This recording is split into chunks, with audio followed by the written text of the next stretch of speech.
Welcome to my Bob Thurman Podcast. I'm so grateful some good friends enabled me to present them to you. If you enjoy them and find them useful, please think of becoming a member of Tibet House US to help preserve Tibetan culture. Tibet House is the Dalai Lama's cultural center in America. All best wishes. Have a great day. This is episode number 20, titled The Uncreated Mind. Okay, now you all know about the Four Noble Truths, right? Everybody knows the Four Noble Truths? By heart, you know them right away? But do you know something? How many of them are ultimate reality and how many of them are relative reality? Do you know that? No? Because to understand non-duality, you have to understand duality, right? And there are different kinds of dualities. And the Four Noble Truths, so you all know them, right? So can you recite them? Oh, you didn't hold up your hands. You didn't know. Okay, I'm sorry. So that's, the truth of suffering. It's a noble truth. It's a noble truth of suffering because it means that ordinary people, it's not true. They don't think it's suffering. Ordinary people think this is fine. They have a saying, they say that an ordinary person, and the opposite of a noble person is a self-centered person. Literally, a churton, one who sees everything only from their own point of view. That's called, there's an arvak darshana, it's a Sanskrit term, churton in Tibetan, means someone who sees everything hither. So, that's the opposite of a noble person. They're always only embracing their own point of view, the ordinary person. And that person, when nobody else is bugging them, then they're not suffering. And they say it's like a grain of sand. Experience is like a grain of sand. And the ordinary person is like a grain of sand on the palm of your hand. It doesn't really irritate you very much. Whereas a noble person, it's like a grain of sand in your eye. So therefore it's true that the ordinary world is experienced very sensitively by a noble person, and they see it as suffering, meaning that they sort of accept that nothing works very well. Plumbing always breaks. We die, we get sick, we grow old. It never quite works. It's like that. But the ordinary person it's working now. It's great. And so that's the first truth. But that is only true. That is a description of the symptom of unenlightenment. The poor Pope Benedict was very upset about Buddhists. And he wrote in his book, he wrote it in Paul's book, John Paul's book. But he wrote it because he was the Grand Inquisitor at that time. And he said, The Threshold of Hope, that book, he said, how could anybody deal with Buddhism? They're all so miserable. They think only suffering is true. They should be happy like us people who live in the Vatican. And he was unhappy about Buddhists.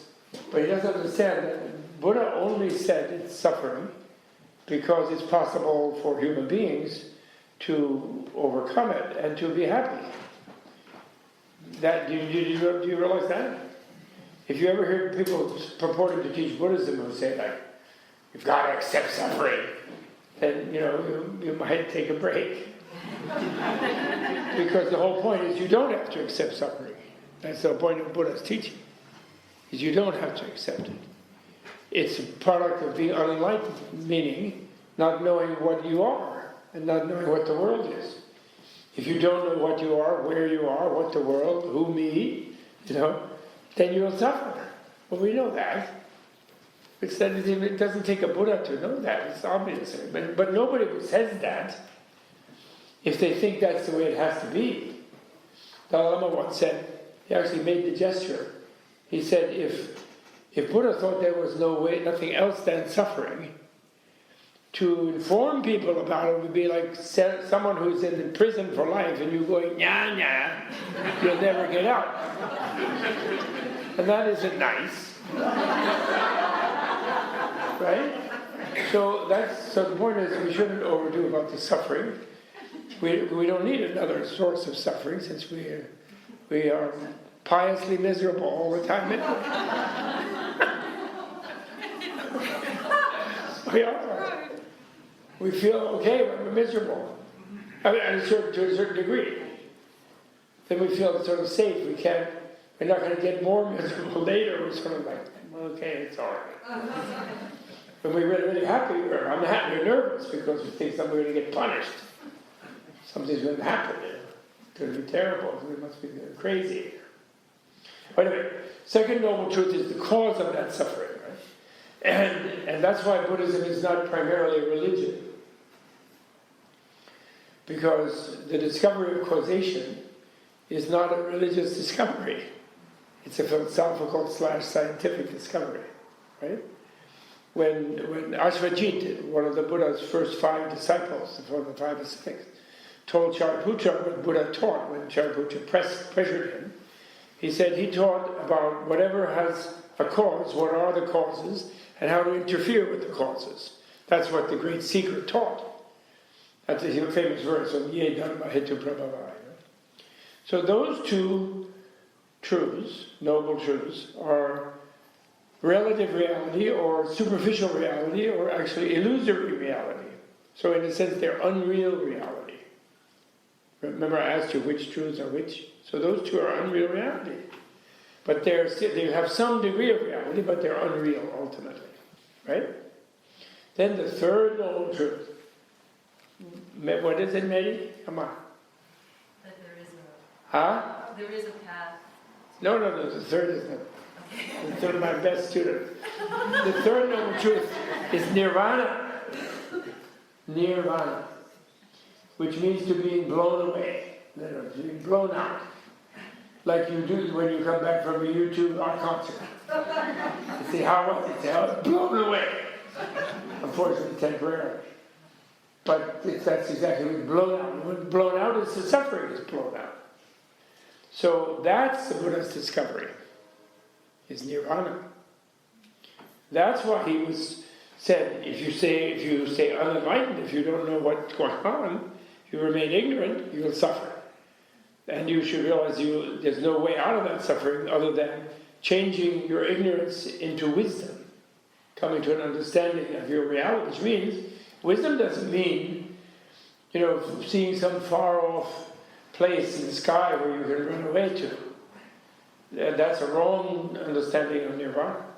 Wisdom means knowing what is the reality right here and now. Okay, that's what wisdom means. And I'm not sure that wisdom really means that. I was talking with Isa, our guru Isa, and we were talking about intuition. And different cognitive words for super understanding. The word prajna in Sanskrit, prajna, jna is the same know word, in English. Did you ever really think about why when you know something you have to know it? If you can't pronounce, you know it, right? When you know it, you know it. So jna in Sanskrit is the same Indo-European root of to know. And that ordinary knowing is something that you do that means with somehow your glottis in the top of your mouth. You know it in the back of your nose. Something you do with your nose. You know. And because that means it connects to language, and the ordinary knowing, what you think is knowing, is having a name for something and attaching a name to it, labeling it and saying, oh, that's a window. I know that. So that's why I think it's a root like that. Yeah. It's a kind of control thing. But wisdom is what we translated in these things as wisdom is prajna.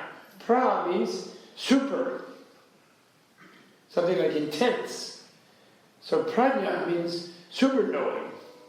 So there's still a jna in there, but it's going beyond itself actually. And transcendent knowing, paramita, liberating knowing, it's called transcendent knowing. And that's a knowing that goes beyond a controlled kind of knowing. It's a knowing where you become what you know. You know it by kind of merging with object. So it's the non-dual subject-object merging. Shall we wait for you to come back? Oh, sorry. Oh, that's fine. Someone's having a baby. It's okay. Oh. Sorry. Hi. So, what? She's a doula. I guess.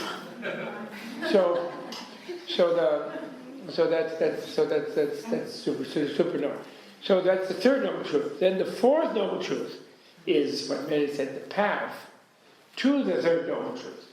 So it's like a medical diagnosis. It's not a religious, even truth. You don't need to use the word truth. Satya can be reality. It can be fact. For facts, things that are factual for a noble person, non-factual for an ordinary person. And so like a doctor, you know, oh yeah, okay, you're suffering, there's a cause of it, the symptom has a cause, and we analyze and make a diagnosis, and then prognosis is good. Nirvana is waiting for you. You can achieve freedom from that suffering. And then there's a therapy, and that's an educational process. It involves educating yourself ethically, educating yourself psychologically, and educating yourself intellectually and scientifically, actually. And this is the great thing about Buddha's discovery. This is his good news. Buddha's good news is that reality of those four truths, the only one that's really true is the third one. To answer my own original question. That is to say, reality is nirvana. The path is even a little unreality, but it's a good unreality that helps get rid of the bad unreality. So you can discover the real reality. Do you follow me? But they're not totally unreal in the sense that they don't exist. That's like, you know, a movie, when you watch Avatar, the movie I would prefer to live in. If I had a tail and I was 8 feet tall and I would climb into trees and had that tree, I could go merge with the tree. Awa tree. Does anybody here know why James Cameron called it Awa? How thoughtful are you? I want to test this test. Am I the only one? What is the Awa spelled backwards?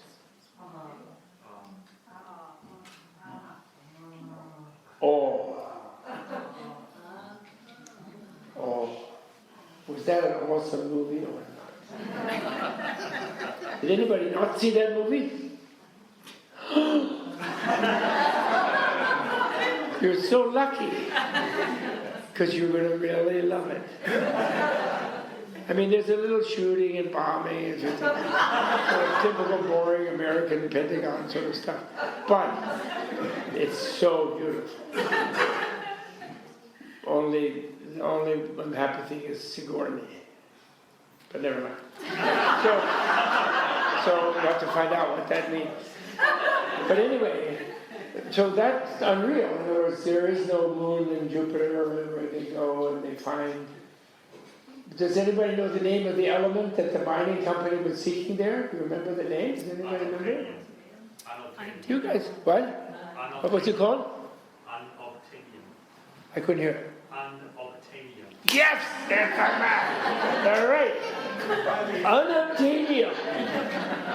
Unobtainium is what American culture, I don't call it civilization, what American culture is seeking by drilling the Arctic, by whatever, by electing Republicans, by not impeaching the Supreme Court for criminal irrationality, making corporations into persons.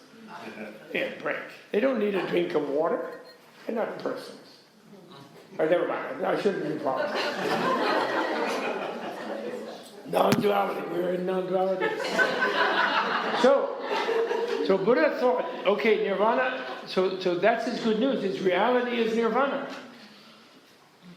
That means the only real thing is bliss. Freedom. So that means that's what we all are. You're all bliss. Joseph Campbell famously said to Bill Moyers, follow your bliss.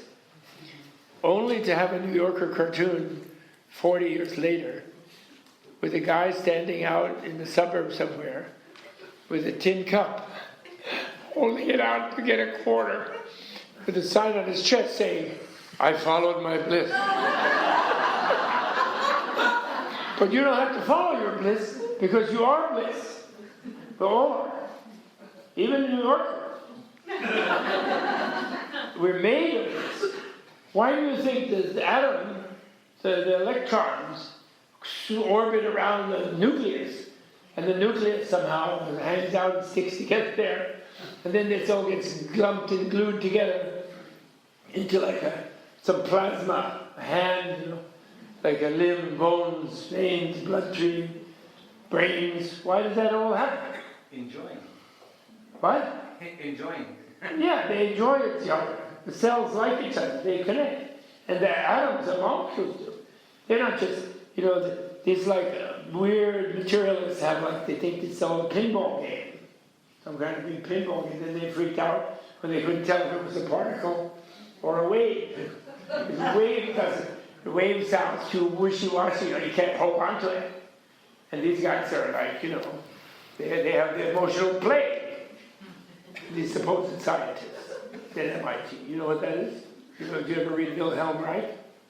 With the emotional plague? Okay. Well, the emotional plague is a brilliant expression by Wilhelm Reich, Freud's greatest student, who was arrested by a lot of people subsequently, because he took that subconscious into the body. And he said that the cultures, the militarized cultures of the planet, he lived in the 20th century, but was still stuck there, everybody has this emotional plague, and what it is a kind of their structure of their nervous system, so they can't feel their own inner bliss. They're organized to be emotionally constricted, where they can't feel what he calls inner streamings. And when they met someone else who was streaming, they felt threatened by that.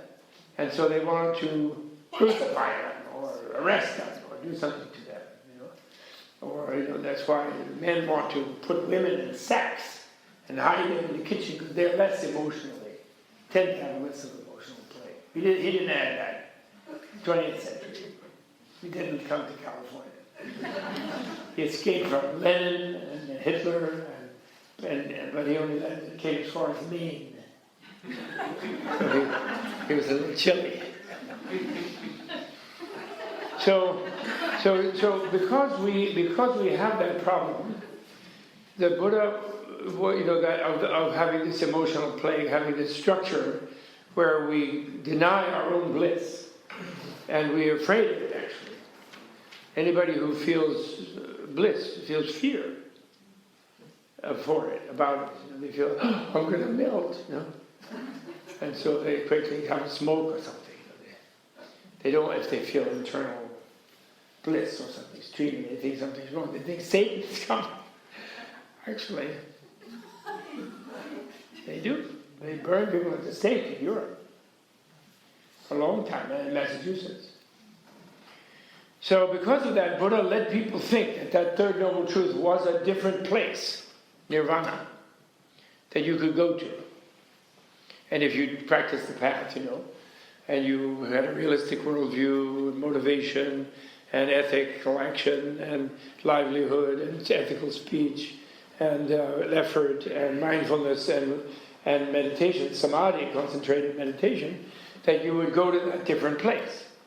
And that you can call dualistic Buddhism. And so that's sort of encouraging the person who is afraid of bliss, that they can go find it somewhere else if they be less unpleasant about their way they live. And they clarify their mind, they educate themselves, they analyze and see through all kind of negative structures, that mental ideologies and things that keep them imprisoned. And then they get a motivation that they can find freedom. And then they behave nicely to others, not to disturb them, and to also create a more calm vibration around themselves. And then they do mindfulness to become more free inside their own mind and observe their negative functions and isolate themselves from them, and then concentrate on that sense of freedom. And then they're hoping to disappear into nirvana. And this we call dualistic Buddhism. I haven't forgotten the topic of talk completely. That's dualistic Buddhism. And that Theravada nowadays is that, there is a kind of Theravada that isn't quite like that in the older days. Up until 1000 of the Common Era, almost all Theravada people were also Mahayana people. Theravada was the vow that they had in the monastic institution, which was the university, the low-budget university, the tuition-free university, free lunch university. But the vision was much more expansive. It was non-dual Mahayana, universal vehicle. Most of the people. But after 1000, when Buddhist India was destroyed by invasion, then Sri Lanka and Thailand and Burma, these places, they kicked out all their Mahayana and they succumbed to the emotional plague. And they decided these people who said this is all nirvana are dangerous. And we'll get back to where this is misery. The king has an army, and we're going to stay uptight, but we're going to escape to nirvana. Do you follow me? That's dualistic Buddhism. So non-duality, but that's illogical, of course. It's irrational, it's unscientific. Why? If nirvana was simply another place, it's nothing, it cannot be absolute or ultimate. It would have a boundary that you'd have to cross to get to it. That would mean it would be a relational state. You would leave this state and go to that state. So it would be then something constructed by causation. It would not be the uncaused, the uncreated, the primordial, the reality that has always been here, untrammeled and undamaged, right? Logically, it would not be. When Buddha attained enlightenment in the sutra where he talks about it himself, although there are little bit different versions, but in the Lalita Vistara Sutra, where the Buddha tells his own biography, which is a marvelous, what it means, Lalita Vistara, they translate it in funny ways, but it literally means the greatest show on earth. Lalita Vistara. Lalita means a play, which can be also playful play, but also like a drama play. And Vistara means magnificent or expansive.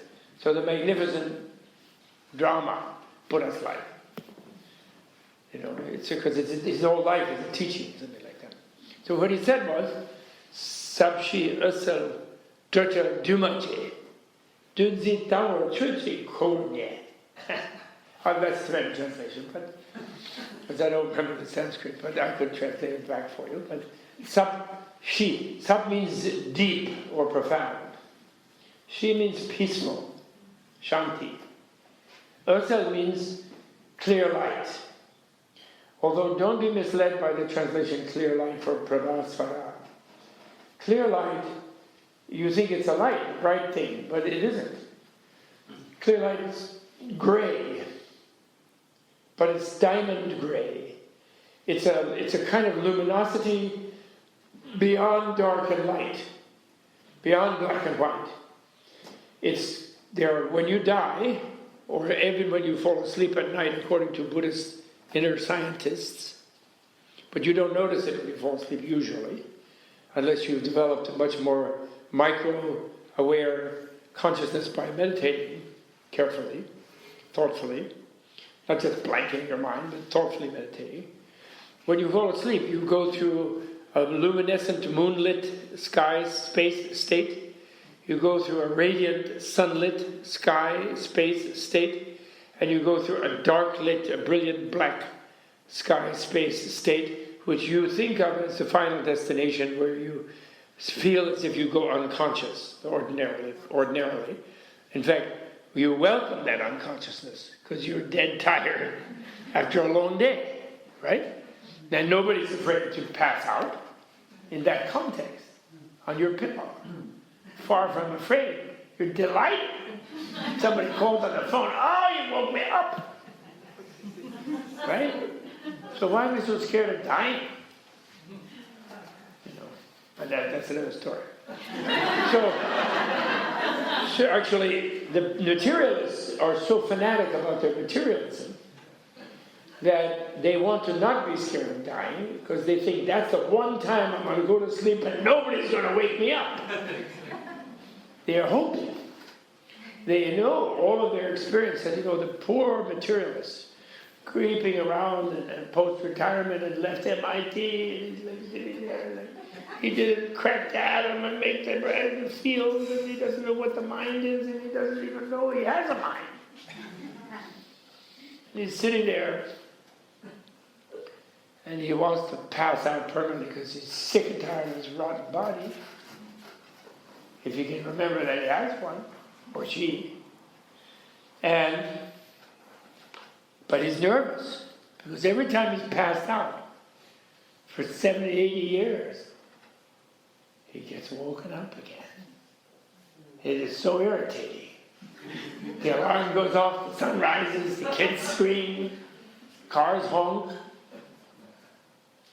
So they've had the experience of never being able to stay unconscious. Because we human beings are massively escapist.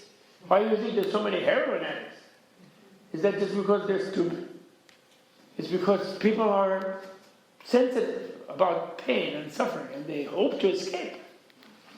People commit suicide thinking, if they're materialists, thinking they're going to stay asleep. They do. They think, just grit my teeth and then there'll be nothing. Because some demented scientist, who's supposed to be a paragon of knowledge, assured them that science has discovered there is no future life. We now know that. Why? Because we've discovered it. How did we discover it? Because we know that all those people who died, they went into nothing. They became nothing. Their mind was nothing. So what that means, think about it. You don't have to be a mega scientist to think about it. That means they found nothing. And they reported back. And they got tenure and billion-dollar grants to figure out the atoms. And they won even Nobel Prizes for discovering nothing.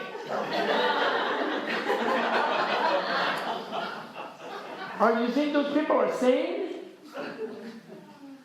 They don't know what they're saying. They're incoherent. They need a good course in philosophy. Any kind of philosophy. It doesn't have to be Buddhism. Just logical thinking. Whoever, they go, oh, you future life people, you are so backward and old-fashioned. Oh, all that superstitious stuff. What do you think, the earth is flat? And okay, it's up to you to prove it. What's your proof? What's your evidence? They say like that. And then you go, see, you want to go get a hypnosis regression and remember your own previous life? Oh, I don't believe in that. I don't need a hypnosis. I'm not going over there.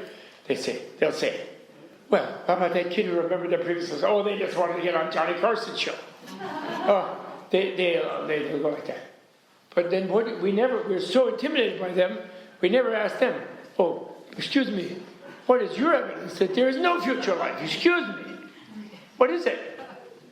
Who was it who died while still keeping their tenure and reported back at the faculty meeting, hey guys, I don't exist. Don't be afraid of the future life. It's just a priestly invention to terrorize you and get donations on Sunday. Whoever reported back that to you, what evidence do you have? And not only that, what evidence will you ever have that nothing is there waiting for you?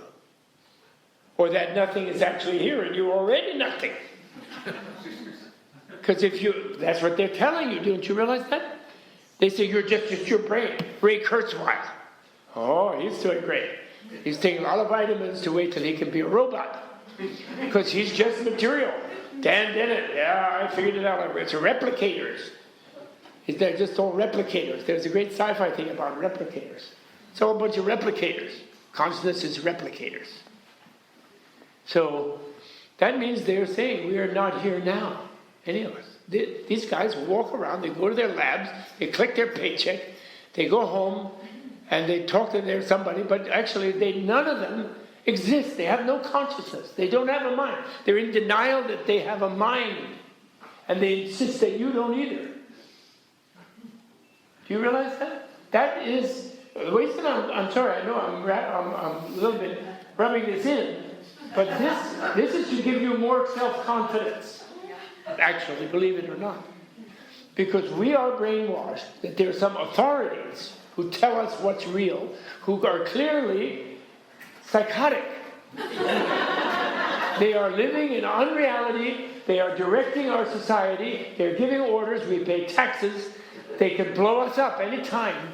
They're polluting our planet. They're destroying other people. They're imprisoning millions of people. And we follow them. Because we think they must know. They have more information than I do. And we have no self-confidence to resist them. Actually, they're nuts. That is a fact. You feel, you hear, you exist. That's correct. You are, we're all here. We all have minds. That mind is not just the brain. The brain doesn't actually do that good job for the mind. Not only later when we get Alzheimer's from eating too much ice cream, but and drinking that rotten dairy that's all filled with hormones and weird crap that they sell to us, that they should be arrested for producing. And they capture the regulatory agencies and they produce this poison that they feed us. Then this, but give us research and we'll cure you. You have cancer. But we've been feeding you this deadly poisons. 80,000 poisons that we haven't studied. I just read on the internet today. They're making a bill, chemical regulatory bill, of the 80,000 unexamined chemicals that are circulating around in our bodies already now. They're going to investigate 5 a year.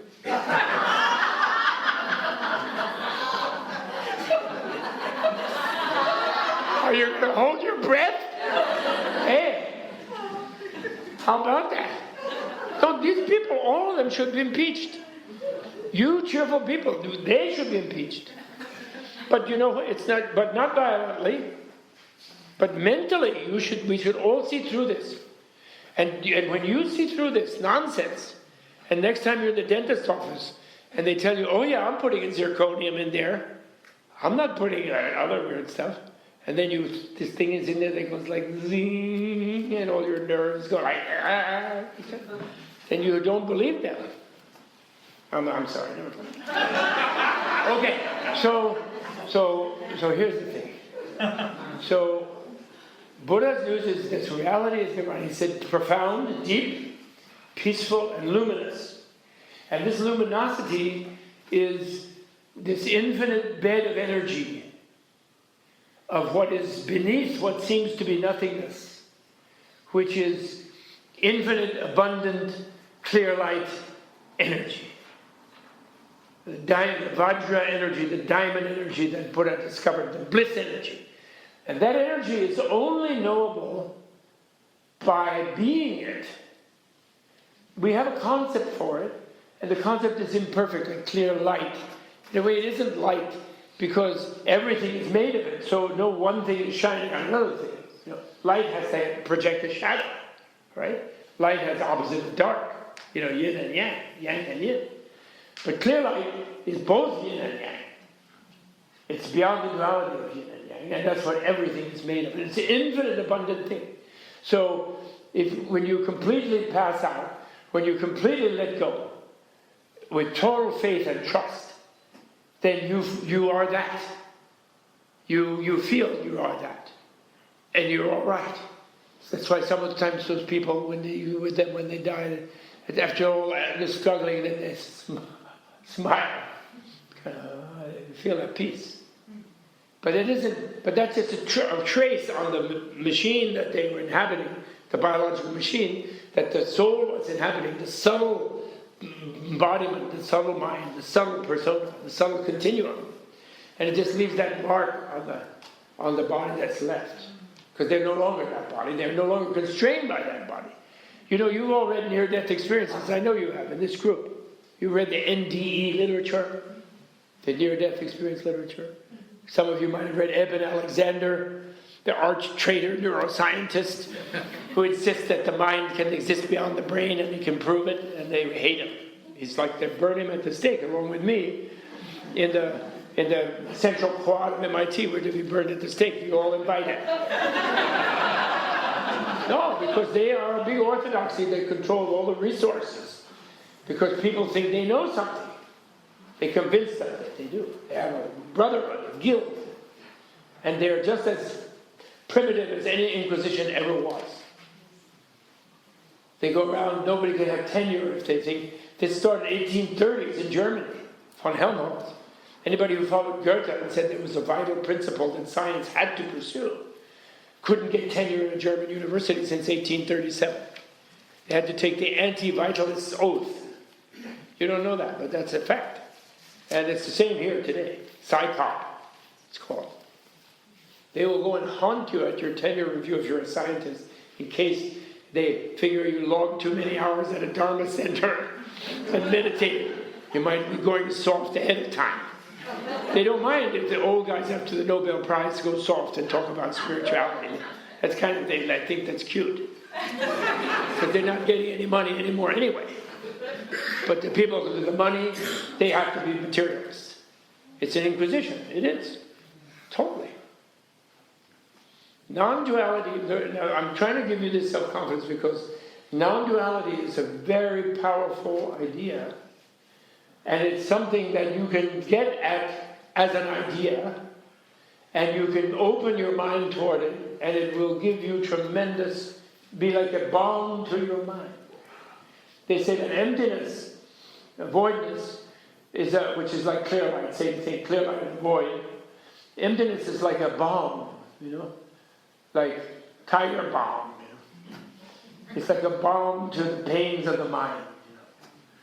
But then you shouldn't confuse it with nothingness.